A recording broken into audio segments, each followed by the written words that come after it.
Welcome to the first episode of the Game Changers Foundation Athletes to Athletes series.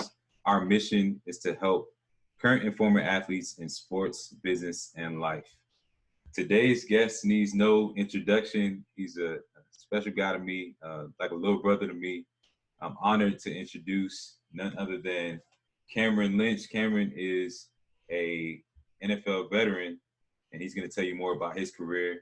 But also he is the CEO of Hard Work Media as well. So he's been doing a lot of amazing things in the world of media, and I'm going to let him tell you a little bit more about that as we go on with the show. But Cam, how you doing, man? Welcome to the show. Thanks for having me, brother Rennie. Yeah, here in the flesh. Yes, sir. Glad to have you on. You're the first guest. This is it's an honor to have you on, man. And a lot of what this foundation stands for and what it's about is exactly what our relationship represents. And so I want you to just start by just telling, letting the audience know about your journey and what's led you to where you are today. So, yeah, from California and moved to Atlanta halfway through. So now I was about 11 years old. So went to Brookwood High School, same high school that you did. Right. Went to middle school out there. So growing up in Gwinnett was a blessing, especially prepared me for now. And currently an entrepreneur, and I speak to people, and I feel like I'm a professional when it comes to people, right? People person, people's champ. So that's kind of what I'm doing now, is doing the best to serve others and also telling stories and creating content behind that. So it's something that I'm enjoying, and it's a lane that I'm traveling down now after retiring from football from, let's say, maybe 2 months ago. Love it, man. Love it. So for those, young aspiring athletes out there, man, who are trying to get to that position, man, of whether playing in college, playing in the NFL, I know it wasn't an easy journey for you. So tell us about just what are the things that you did to set yourself apart when it came to the game? Really, the 10,000 hour rule. So I'm reading this book by Malcolm Gladwell, and it's called Outliers. It's amazing, and it's something that I've been challenging myself to do around these times. Yeah. And for Lent, and I'm Christian. I believe in God, but for Lent, which is a Catholic tradition, it's a 40-day thing where until Easter you sacrifice some things in your life, Right. and you add some things to your life, right? Addition and subtraction. So what I did was alcohol. Alcohol is not my life right now. Yeah, for this 40-day period, it's pretty great, because especially times like now where things are to standstill with COVID-19. Right. People are drinking right now, and I'm like, I'm not eating meat Monday through Friday. I adopted the pescatarian diet. So, and then I eat meat on weekends though. Don't let it fool you, right? Like after Easter, I will be taking a sip of a white glass of wine, right? And I will be eating meat on the weekends. I'm not strict to that, right? I keep the balance, but that's something that I've been doing, and that's kind of the outliers concept, right? Where you change your diet, or you change little things, or you add reading to your to your regimen, right? I added reading to my weekend regimen. Specifically, I'm putting time out to read and cut out candy on the weekend, right? But I did those things at a young age, and tying that back into the 10,000 hour rule, that discipline that I'm practicing now, I've been doing it at a young age. Props to my mom and my dad, but I kind of start changing those little things in my lifestyle, and over years it just stocked up. So that was I think a great move to then push myself and discipline myself to get to a level of professional sports, the level you reached yourself. Right. Yeah, that's huge, man. You mentioned a lot of great things. Discipline is everything. Sacrifice, giving up something, but also adding in good habits, good things. One question that popped up in my head as you were talking is, what was one of those obstacles that you faced? Because we all face them, man. I recently visited some high school athletes, and they talked about the different challenges, drugs, like you mentioned before, talking to their parents and communication. That was something surprising I didn't even think about. But what's the obstacle that you faced, man, that you may have struggled with, but that you found a way to overcome throughout your journey? Obstacle is the thought of my height being something that can hold me back from doing anything. Oh man, yeah, man. I mean, come Speak on. on it. Speak I on mean, it, he like, preach. right? Man. You know what I mean? Yeah. Preach, right? Because there's always going to be that person that they thought that was too little or too small, and they couldn't reach X amount of feats, or they couldn't do this, and you end up doing them, and they're like, oh, well, give him a pass, right? Like Lionel Messi that plays for Barcelona, and he's probably one of the best soccer players ever to play, alongside Cristiano Ronaldo and Pele and Ronaldinho. But I'll throw in Zlatan in there too because he's a beast. But I mean, a guy like Lionel Messi, I think he's 5'6" or 5'8", and he's playing soccer at a high level. I mean, Cristiano Ronaldo is 6'something, 6'2", maybe. I mean, he's built. He's built like a Greek goddess, you know what I mean, or like an African like warrior, you know what I mean, like however you want. Lionel Messi is 5'6" to 5'8". I mean, wow. Come on. I mean, a lot of soccer players are a little bit shorter than the other sports, right? Compared to a football or a basketball, guys are 6'5" plus. Right. But Lionel Messi isn't tall. Kyrie Irving is about 6'2".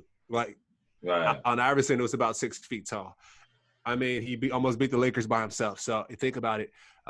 The fact that somebody can say and believe that you are too small to play and do this, or you're a woman, or your skin is this, or the fact that somebody can say that, especially my height, that was an obstacle that I had to go and jump over. You know, I think that you had to bound over, right? Just this is the obstacle here. You had to just bound, like, that doesn't apply to me, you know? That was my biggest thing. Yeah, man. So you talk about that obstacle, and it's one thing to face it and to know that it's there. It's another thing to overcome it. So how did you overcome it? Walk us through that, and what were some of those practical steps that you took that you can, that you can now share with those aspiring athletes? Because I know there's a lot of young guys who are watching right now. Their coaches told them they're not, big enough. They're trying to gain weight and they can't gain weight. They're trying to, hit the weights, but their muscles ain't quite there yet. So, how do you overcome that obstacle, man? So in sports, you have a team. In life, you need a team, right? And so my team in life was my mom, my friends, people that are around me, telling me that I could do it.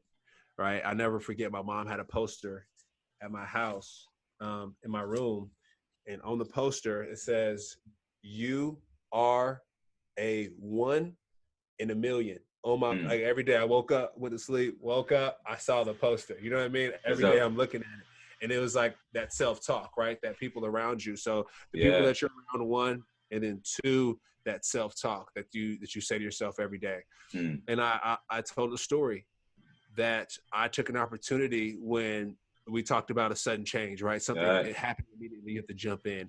I spoke about a guy going down, getting hurt, and I jumped in immediately. And I took an opportunity because my self-talk, ever since I moved to Atlanta since I was 7 years old, you are 1 in a million. So I'm like, why can I belong here, And that's another thing too, is that's another thing that I figured out to tell myself, another self-talk thing. This involves number 2 still. Yeah. But I was doing yoga in Australia on a military tour, and the yoga instructor said to someone, "Head up, you belong here." Like, don't you put your head down, like head up, like you belong here. And I've applied that to my life ever since, right? I mean, I've been doing some running recently. My partner, my lady and I, she likes to run. She plays soccer. So we go for these runs, and at times it gets tough for her. I'm like, hey, like, put your head up, like you belong here. Like, eyes up to a point where you want to finish, and you'll get there. And she's like, I want to look where my feet are going. I'm like, it's cool. We're running on the sand, and there's not much to trip over. So let's get your head up, and let's get to this point that we're going to. So it's crazy, but I think that applies to a lot of people. So yeah, those are my two things that get me there. That's huge, bro. Like that point, that 1 in a million, remembering that you're special, that you're set apart from the rest, man, and then remember that you belong. Wow, that's powerful. I remember, like, that reminds me of the story the first time I walked into, there's always that welcome moment for us as athletes, especially when you walk into that locker room in college for the first time and you look around and you see the talent and the level of ability in the room, and then you get to the pros and it's like, man, I used to play with this dude on Madden, and it's like, you got to remind yourself, man, I belong here. Like, I'm supposed to be here. I deserve to be here. I don't work hard for this, man. So that's That's powerful, bro. I love that, man. Yeah, they call it the imposter syndrome. They call Right. it imposter syndrome. Exactly. It was crazy you say that because yeah, man. there's Like, it's somebody real, you bro. play. There's somebody you played with. Todd, you might have played with him, Todd Gurley. Mm. So, quick story. We're in the Rams training room, and so you know how you get taped before practice. So I'm sitting here where I'm sitting now, and Todd's sitting here, right? So we came in together as rookies. Yeah. So, you know, me growing up in Georgia, like Georgia didn't recruit me. You know what I mean? So I'm like, okay, like there's someone here from Georgia, like him. You got Alec Ogletree, and then so I'm like, okay, I got to kind of know of you all. So sitting here getting a little bit. You know, when you're a rookie, you don't want to ride anybody's jock strap. You're just like, all right, let me just fall back, let the man live. You know, just keep it easy, right?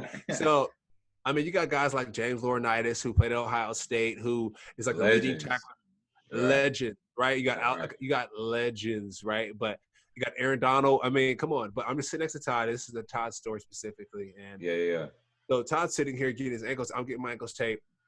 And we look up, and ESPN's on the screen. On the screen, it's him. It's Todd Gurley. You know what I mean? So it's just like, oh, you're here. You're sitting here, but you're up there at the same time. You know? Right. So it'd be weird, and you think that like an imposter syndrome. But when you get out there, you do one-on-ones with a Todd Gurley or a Derrick Henry who played for Alabama, and you're beating them in drills and you're covering them on.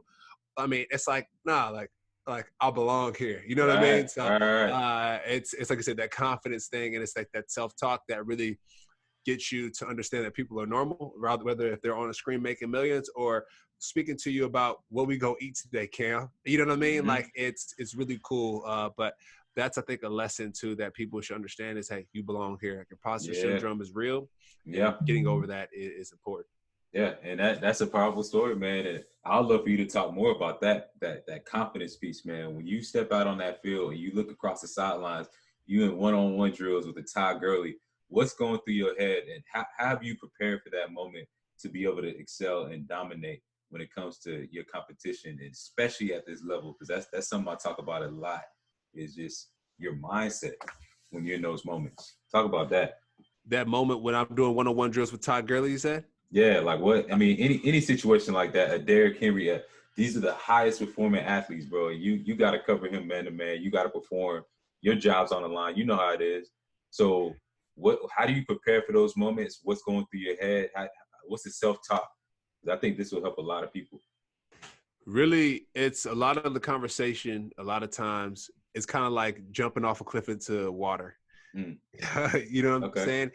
And so I did this when I was in Hawaii. I had a chance, me and my mom, to go to Hawaii and stay at this hotel. And at the hotel, there was a rock, and it's in Maui, right? And there's a rock, and you're jumping into the ocean, Rennie, into the ocean, right? And mind you, it's a swim away from the shore, right? So you jump in, you don't touch the bottom, and you swim to the shore, right? That's where your snorkel area. And so the way to get here is you have to walk up these rocks. So I'm at the top of these rocks, right? And I'm jumping off the cliff into the water. Like, it's tough at first, it's scary, but I'm jumping off. And then there's more people doing it. So you get grown people, you get people with kids, you get husband and wives jumping off this rock. Some of them are scared to do it, some of them don't. So I'm sitting here really talking to these people, hey, like, it's okay, it's not too bad. Like, I know you're bleeding with you cut your foot on the rock, but it's okay, just jump off. Your kids are sure they need you to get there because you can't go the other way, Rennie. You got to jump off. So it's similar to that, right? It's similar to that when you're facing these Todd Gurleys, when you're facing Tom Brady's, when you're facing people who are Siri's on it, but when you're facing these people of a caliber like the Julio Jones or the Deshaun Jacksons in practice, and you're one-on-one, you gotta jump off the rock. Gotta jump off the rock because you got to get home. I mean, and you got to get home, right? You got to get to the shore. Because if you don't get home, if you don't make plays, if you don't get home, you're getting cut. All right, me or you, bro. Exactly. It's either Todd Gurley or Tavon Austin or Deshaun Jackson, or it's me. And I played football for 4 years. I've been playing since I was professional football for 4. I've been playing since I was 7. So I know a lot of the situations. If it's you or me, I'm gonna jump off that rock and figure it out. Oh yeah, I feel you, bro. Like that's a great point. Is that desperation is one of the greatest motivators.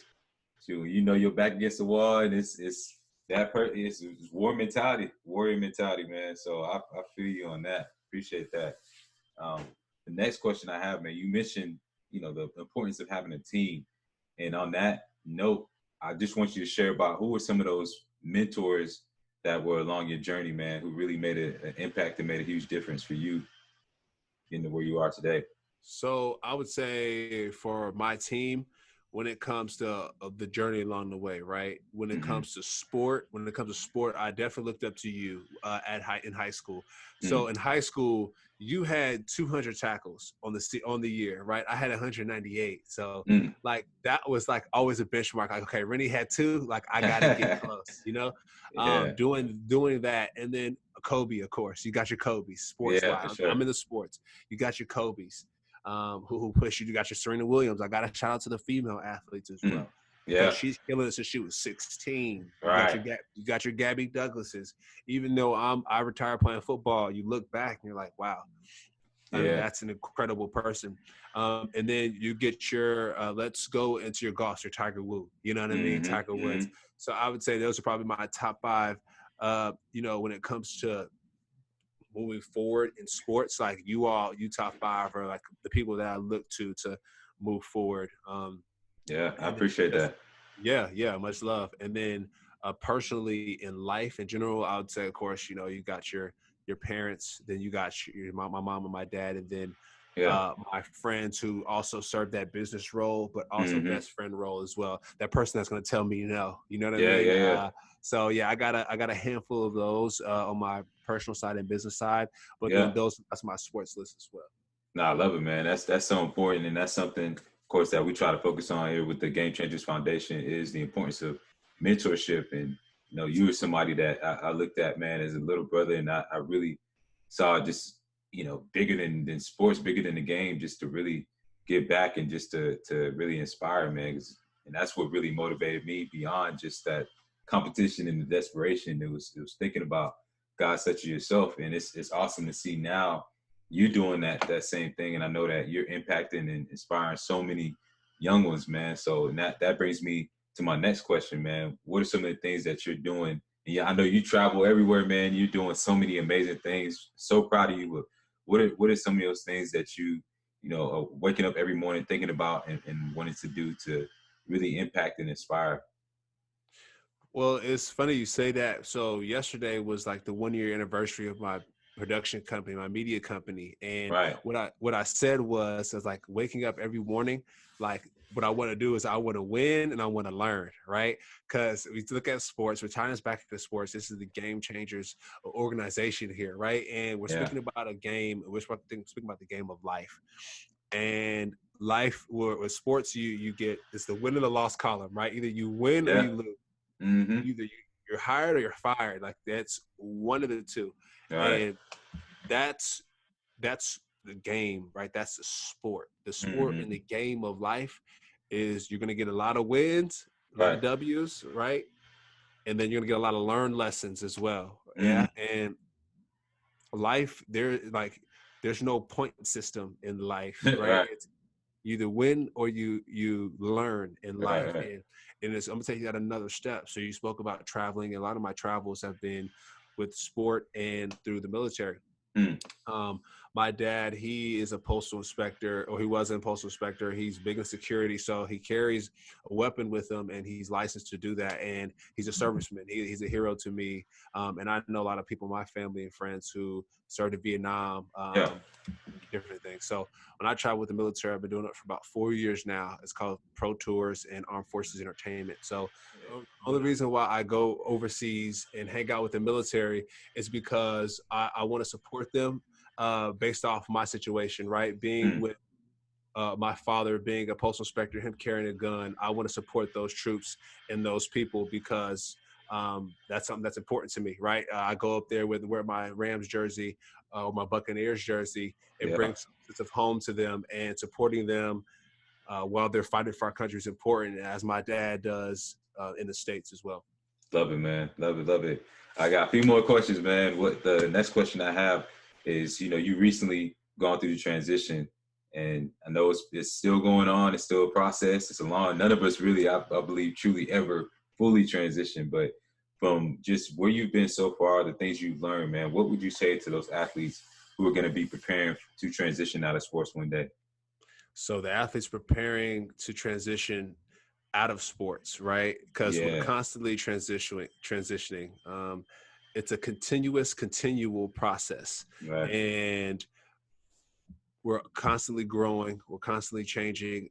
Who said this? Michelle Obama said that you don't want to ask a child what they want to be when they grow up, right? Because there's nothing definite, right? You can't be like, oh, I want to be this. She never would think that she would be the first lady, and a mom and X, Y, and Z, or at a time, yeah. But it's constantly changing. So for people, these young athletes, continue to grow and learn, to win and learn each day, and fill your bucket. Fill your bucket. Prepare yourself outside of the sports you play. Whether it be music. I know you're talented on the keyboards, right? You're musically talented. You can play sport. You're a business professional, right? So there's multiple things that you do. There's multiple things, multiple buckets that you fill. So I would say do that. Love it, man. Awesome. And last question before we wrap it up is how's Cameron Lynch hoping to change the game? So I would love to change the game through the way I make people feel after a situation or after spending time with someone, make them feel great, right? Because people always remember how you make them feel. I could have said thousands of words, but if you felt great after this conversation, if we both leave this conversation in this moment and you feel awesome, then I think I've done my job. So that's my game-changing moment. Game-changing power would be to after conversation, after a moment with someone or memory, for that one to be a great one and people to feel great after that. Love it, man. Love it. Changing the way you make people feel. Well, I could definitely say you're a stand-up guy, man. Like, you always got positive energy. You always, have a smile on your face, man. Love that about you, man. So that being said, how can people get in touch with you, find out more about Heartwork Media and all the great things that you're doing? So Twitter, Heartwork Media 1, and Instagram, Heartwork_media, and then heartworkmedia.com is where you can catch all the content and the words of Cam Lynch and just the crew and the people and the team that I bring on board. So Rennie, thank you for having me. Oh, yeah, no problem, man. I'm excited to see all the great things that you're going to be doing in the future. Thank you so much for joining me on the Game Changers Foundation Athlete to Athlete series. We out. Much love.